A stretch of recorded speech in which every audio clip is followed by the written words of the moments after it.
Fernandel, à l'affiche du film Le Retour de Don Camillo diffusé ce jeudi soir sur C8, a été atteint d'une terrible maladie qu'on lui a cachée jusqu'à son dernier souffle.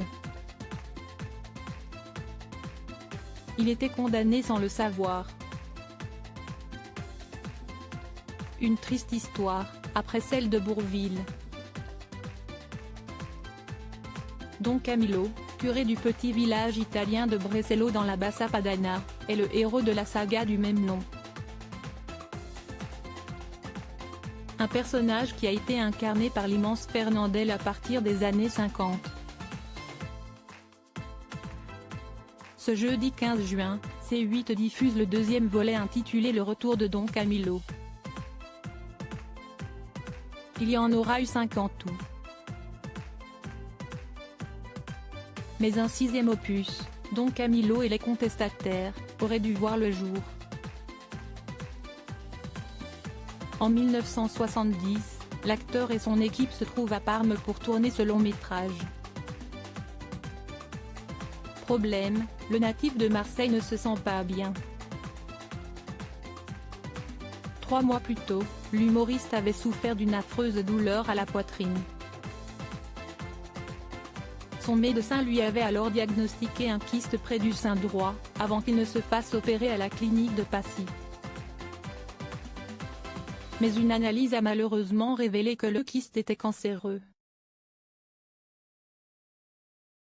Ce qu'il n'a toutefois jamais su. En effet, sa famille a demandé au médecin de lui cacher la vérité.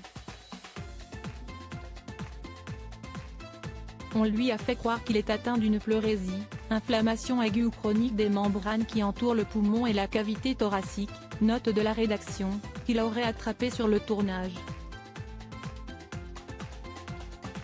Fernandel pensait ainsi que les séances de rayons qu'il suivait étaient réalisées dans l'optique d'accélérer la cicatrisation de son opération. Quelques mois plus tard, alors qu'il se trouvait de nouveau sur le plateau du tournage, un événement inquiétant se produit sous les yeux de toute l'équipe.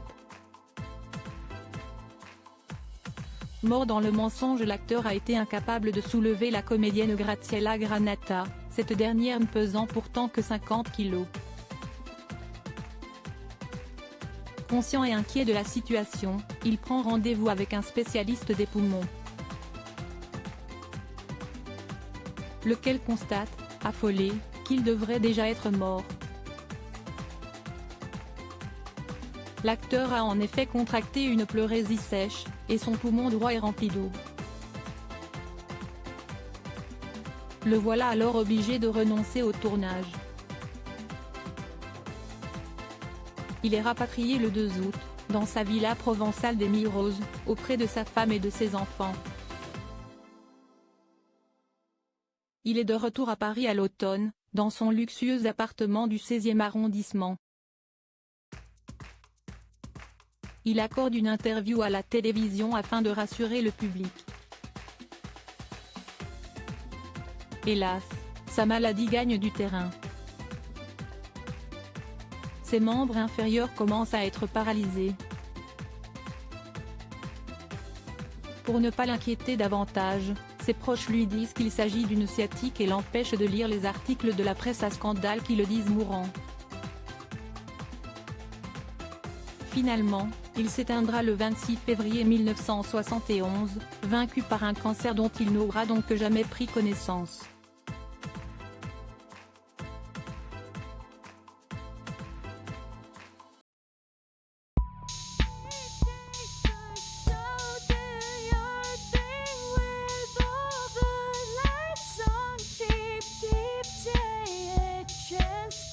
Keep